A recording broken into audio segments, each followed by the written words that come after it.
Hello everyone and welcome to my channel. आज हम the Hindu के एडिटोरियल डिस्कशन करेंगे 20 जुलाई 2026 के। सबसे पहला आर्टिकल है इंडिया यूके जो सीटा साइन हुआ था, comprehensive economic and trade agreement, उसके बारे में। इसमें ऑथर कहते हैं कि ये साइन हुआ था 2025 में, एग्जैक्टली 24 जुलाई 2025। इसमें ऑथर कहते हैं कि इसमें मोर मैच्योर अप्रोच दिखाई देती है। अनलाइक द 2009 में जो इंडिया ने FTA साइन किया था आसियान के साथ, उसमें ट्रेड बैलेंस इंडिया के अगेंस्ट शिफ्ट हो गया था। और ये जो साइन किया है इंडिया यूके सीटा, इसमें ट्रेड बैलेंस इंडिया की तरफ शिफ्ट करने की अप्रोच है। सबसे पहले बैलेंस शिफ्ट करने के लिए है liberalisation with domestic sensitivity. Domestic market की सेंसिटिविटीज़ को ध्यान में रखते हुए लिबरलाइजेशन करना है। और सिमिलर शिफ्ट देखा गया है New Zealand FTA, India New Zealand FTA जो कि 2026 में साइन हुआ है, उसमें भी यही शिफ्ट देखा गया है। जैसे कि डेयरी सेक्टर, इंडिया के डेयरी सेक्टर को प्रोटेक्ट करना है despite the dairy products being New Zealand's biggest exports. Dairy sector को प्रोटेक्ट भी करना है और न्यूजीलैंड के डेयरी प्रोडक्ट्स को यहाँ पे लेके भी आना है। सिमिलर अप्रोच न्यूजीलैंड वाले FTA में भी देखा गया है, ये ऑथर कहते हैं। इसके अलावा ऑथर कहते हैं कि ये जो सीटा साइन हुआ है, इससे MSMEs पर प्रेशर तो बढ़ेगा, क्योंकि MSME लो कॉस्ट पर काम करती है। और ये जो सीटा है, इसमें जीरो ड्यूटी एक्सेस और 99% ऑफ इंडियाज़ एक्सपोर्ट्स है। इससे स्मॉलर फर्म्स compete नहीं कर पाएगी, क्योंकि because they lack documentation and compliance capacity. जैसे कि MSMEs sanitary and phytosanitary standards को सेटिस्फाई नहीं कर पाती, जो कि स्ट्रिंजेंट होते हैं यूके में। इसके अलावा ऑथर कहते हैं कि जबकि आसियान के साथ ट्रेड डेफिसिट है इंडिया का, और जो कि इंक्रीज हुआ है 2017 में $10 बिलियन था, अभी वो इंक्रीज होकर $44 बिलियन हो चुका है 23 में। Similarly UK agreements benefits, author कहते हैं कि एक्सपेक्टेशन से तो बिलो रहेंगे, लेकिन कितने रहेंगे वो देखने वाली बात है। And moreover UK pact expands India's access to high income market. ये एक फ़ायदा है, क्योंकि इंडिया यूके ट्रेड सरप्लस है, इंडिया का ट्रेड सरप्लस है यूके के साथ, और CETA will further boost this surplus. However author कहते हैं कि यूके का रिलेटिवली प्राइस इनइलास्टिक एक्सपोर्ट है, जो कि प्राइस पर डिपेंड नहीं करता इतना। जैसे कि लग्जरी व्हीकल्स, ये और भी ज़्यादा बढ़ेंगे। और जबकि इंडिया का जो एक्सपोर्ट है वो लेबर इंटेंसिव है, लेबर एंड प्राइस सेंसिटिव है। और ऑथर कहते हैं the double contribution convention it will benefit IT and professional services in India. Double contribution convention क्या है कि इन सोशल सिक्योरिटी टैक्सेस को दोनों जगह नहीं देना पड़ेगा। जैसे Indian employees are working in UK, so the employers in UK will not need to pay social security taxes at both places.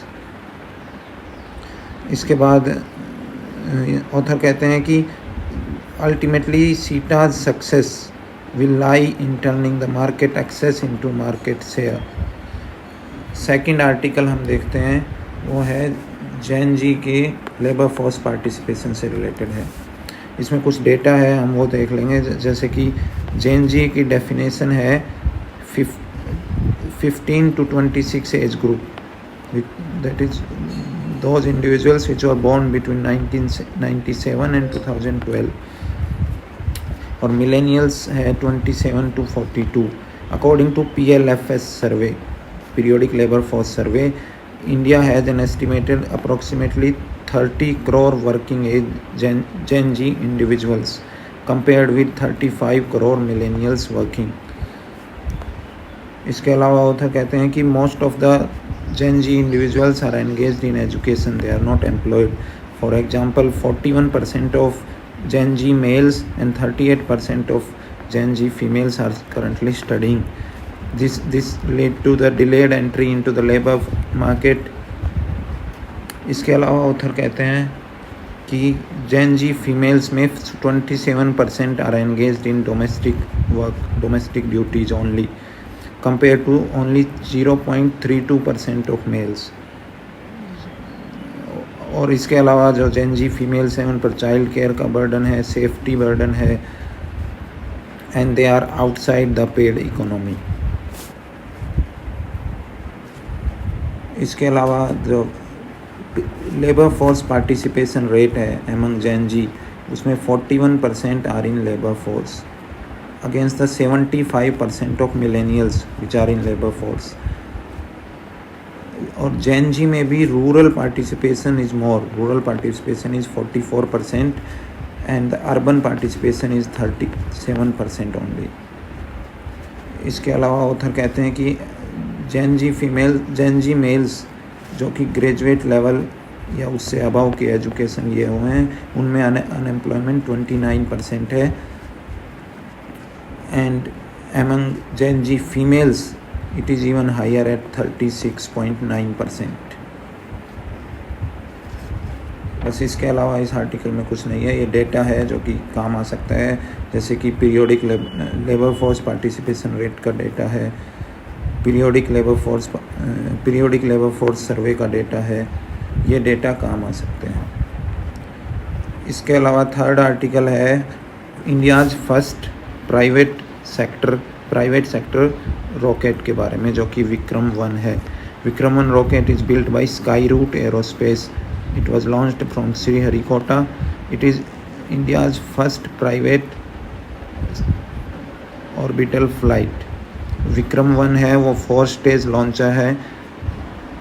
और स्काईरूट ने कहा है कि ये जो रॉकेट है विक्रम-1, it will work as a cab service for satellites, as a cab service, कि जो कस्टमर है वो अपना ऑर्बिट पिक कर सकते हैं. They can pick their orbit and launch schedule rather than accept the orbital slot given presented by the ride shares. और स्काईरूट ने ये भी कहा है कि इसका प्राइस पर launch it will be below the PSLV and above the SSLV. और Skyroot also has plans for a powerful Vikram-2 rocket. इसके अलावा the company was founded in 2018 Skyroot by 2 former ISRO engineers. अब ये जो reforms since 2020 and 2023 policy है, it has opened the door for commercial players like the Skyroot and freed the ISRO from satellite launching. ISRO अब focus कर सकती है research and development पर, scientific missions पर, जैसे कि moon, Chandrayaan mission, Mangalyaan mission, Aditya L1 सन से रिलेटेड है. इन मिशंस पर फोकस कर सकती है सैटेलाइट लॉन्चिंग को प्राइवेट सेक्टर के हाथ में देने के बाद. इसके अलावा ऑथर कहते हैं कि India lakhs the space activities act. एक प्रॉपर स्पेस एक्टिविटीज़ एक्ट नहीं है, जिसकी वजह से they have to work on the policy, contract act, existing laws and the international commitments rather than a proper statute called the space activities act. इसलिए author कहते हैं कि there is a need to bring a space activities act to regulate these private companies like Skyroot.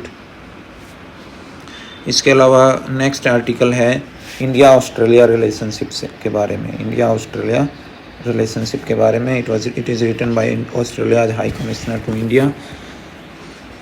RPM has visited Australia from 8 July to 10 July. उसके बारे में India Australia में इस visit में investment, strategic trust, culture, sports and people के बारे में discussion किया गया है. First declaration is a joint declaration on defense and security cooperation. It has been deepened, primarily taking into the interest of the Indo-Pacific region. Moreover, a new partnership एक नई partnership on cyber critical technology and supply chains पर भी discussion किया गया है। इसके अलावा Australia's expertise in major sporting events. Australia has also hosted Olympics and major cricket world cups. तो ऑथर कहते हैं कि India seeks to demonstrate its global leadership by hosting Commonwealth games. India ने भी कॉमनवेल्थ गेम्स होस्ट किए हैं और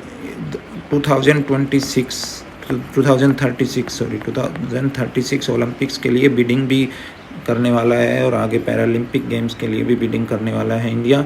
तो उसके लिए ग्लोबल लीडरशिप को डेमोन्स्ट्रेट करना चाह रहा है इंडिया।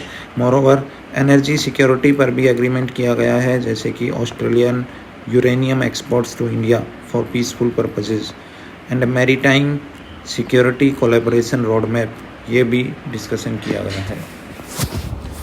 अब ये ऑथर कहते हैं कि मेनली 3 चीज़ों पर बात हुई है, business, education and cricket. In the business sector the national investment and infrastructure fund, जो कि NIIF, इसमें $0.5 बिलियन इन्वेस्टमेंट करने का ऑस्ट्रेलिया ने डिसाइड किया है। Australia decided to invest $500 million in the NIIF and in the education sector 8 universities of Australia have undertaken to open foreign branch campuses in India, including one of the top 20 university, the New South Wales University. Later this year it will open and it will become the highest ranking university in India. Moreover, in the cricket sector, there is an upcoming event called the G-Day Namaste.